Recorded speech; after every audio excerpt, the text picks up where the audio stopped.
Welcome to Still Plays Galaxy of Heroes. This is a roster update video. We've got a new Grand Arena to sign up for, which means we got to make sure we can actually use our new Datacron set, and we have the new raid, so we got to be making some incremental progress, hitting some milestones. We're back a little bit early. Following our general structure here, though, our keys and unlocks a little bit here, just as it relates to the major project progress, where we're doing things like working towards that new assault battle, and we've got GL Ahsoka and Balin Skull epic confrontation. Jar Jar, we are ready. We're just waiting for the event to return. The big stuff this week, though, Datacrons, Omicrons, and the raid. We are going to be pushing all that along. But overall, this will probably be a pretty quick one. Quick glance at the favorited characters. Last week, we already took care of gear on Night Trooper. We took Padawan Obi-Wan to 6 stars, and what's great about those Cantina characters is they're so fast to farm, so we are now done with Padawan Obi-Wan. We are not going to take him up to gear 12 or relics right now, just because I like to see what we can do with these squads and characters at gear 11. I want to see if there's any improvement, and so POW is someone I would like to wait on. Plus, we're not going to be able to change our tier as it relates to the raid, because POW is at 5 stars, so there's not a ton of incentive for me to do this early. Although maybe when the raid returns, we might be able to hit an extra tier doing POW and just regular Qui-Gon. But no other gearing, although we do know that our next Marquee that we are receiving is Morgan Elsbeth, so we can start seeing how some of these new characters are going to be working. Even though Night Trooper is going to ultimately go to another squad, at least there's going to be a little bit of Night Trooper and Elsbeth synergy because they're both Night Sisters. But what I am interested in doing, I guess we're going to do this somewhat out of order, is I really like this Ami. I also think this Ami is kind of mandatory for how the Night Trooper functions. If you can look at my kit reveal for a fuller background, but the major thing that this Omicron does is it turns off turn meter reduction. It makes him immune to turn meter reduction, which from how Blight works, that means Blight is going to stop hurting the Night Trooper. So in a Grand Arena context, I think this is basically mandatory, and this might be easier to test in a 5v5 context on like a Dark Trooper Moff Gideon squad, but we're going to see what we can do within 3v3. I'm hoping to at least have a little bit of fun testing this one out. This Zeta here, I talked about this in the last video. I think this is wait for the other characters in the Imperial Remnant squad that's going to be released. Before we start dropping gears and relics, I want to establish the context of the Horde. Again, this is just a heat map. If you want to look at the specifics, go over to the Discord. I'll throw some screenshots up there. But really what we're looking at here is this column is for the Gungans. This is just Jar Jar at this point, so we can borrow from this column of resources, this budgeting. The raid here, this is going to be most active, what we're primarily going to be touching on today, but this column is primarily focused on this set of characters, which is really looking at Cadme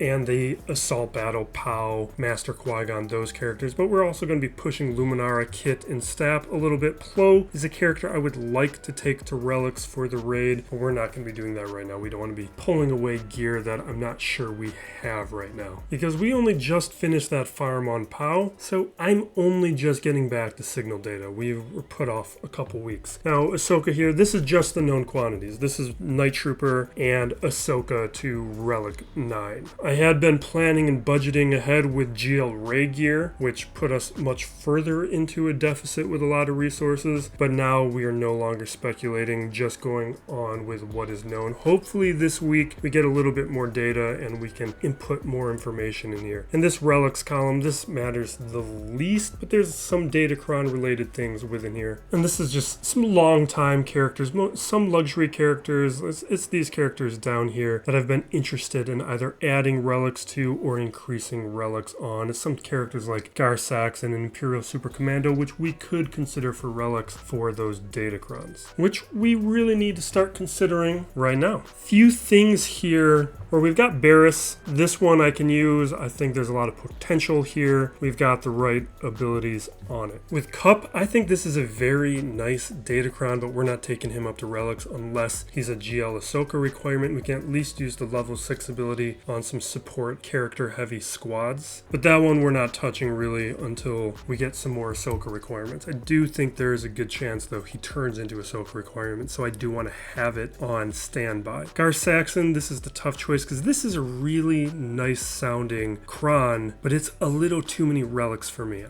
It's at least 2 relics for me in a 3v3 context, which doesn't sound that bad, but we've got other characters and squads to build. We'll be highlighting them in a moment, but I am very much tempted by it. The Jedi Consular one, this is another tough choice. Like, I almost re-rolled this a few times. This is one that is clearly good, but I do not want to take this character up to relics unless I have other reasons to, and it doesn't look like the raid is going to be enough of a reason to do it. Sabine, though, this is one that we got to do today. We don't have her at relics. We got it. I have been re-rolling this ability a ton, trying to get the correct attacker. We're going to give it a go right now. Yeah, see, it just keeps turning into everything else. We're going to even do it some more. Yeah, I've spent hundreds of that resource trying to get it. Do I have more? I'll do more. Finally! Oh, that's nice. Okay, good. Now we can move on. That's been costing me some shard job currency, so I'm happy to be done with that. And then the other one we got here is Watt. This one I'm happy with. This one I've done, I don't think I need to do too much re-rolling. I've got everything that I want here. This is going to be very nice with the Trench Squad. These are the abilities that I want. We got the big paragraph with the support, and we have damage over time, which Watt does inflict when he attacks out of turn, which means he'll be getting some protection up. But we've had a couple videos on this. I showed this in my Datacron video where I reviewed set 16 and in the last roster video. These top 3 here, these are the Datacrons I want to have and actually use. You can go back to those other videos where I'll talk more in depth about each of these. But some of the other ones, this pending area, I'm all interested in these, but it's more work for me to actually utilize these squads and characters. That's why they've been put off. But Sabine, this is a single relic for me to be able to use this Cron, so this we're definitely doing.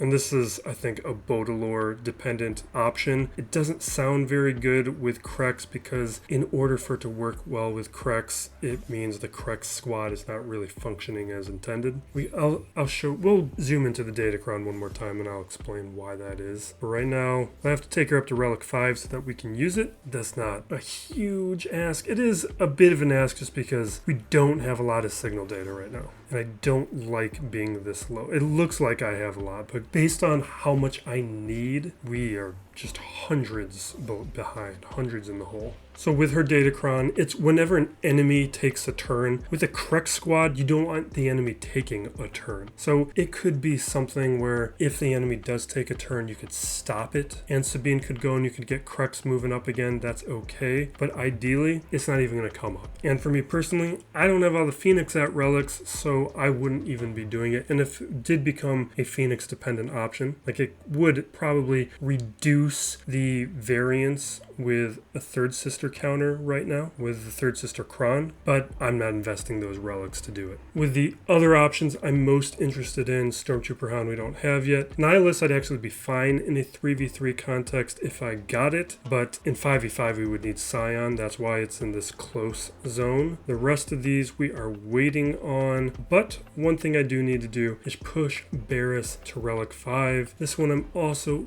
a little interested to do because there's pretty solid chance that Barriss becomes a GL Ahsoka requirement. So that would be something I would be happy to see so that this investment is just doing double duty. That's good enough for now on that. And I don't care about that Omega, but that addresses Datacrons. Next, pushing the raid. We hit the 2.75 in my first attempt. We're going to be trying to hit 5 at a minimum as quickly as we can. We'll be trying to get some different squads. Like I've been trying the Newt Sidious Maul. My mods would need a lot of work in order to pull that off. But one thing we can do to push things right now is to take him up to Relic 5. I don't have B2 at Relics. We're not going to do B2 at Relics today. I do expect them to nerf that one or fix the bug. I don't really consider that a nerf. But CG I do think is going to take their time in addressing it. It would technically be a perfectly fine relic for me to do because it's something I've been somewhat wanting to have for Grievous, but not right now. There's other things I'm more interested in, and it's signal data, because all these characters, all this incremental use, this is just very quickly depleting our resources. Like you can see, we started around 400 on the signal data, and we are very quickly starting to get shallow. I was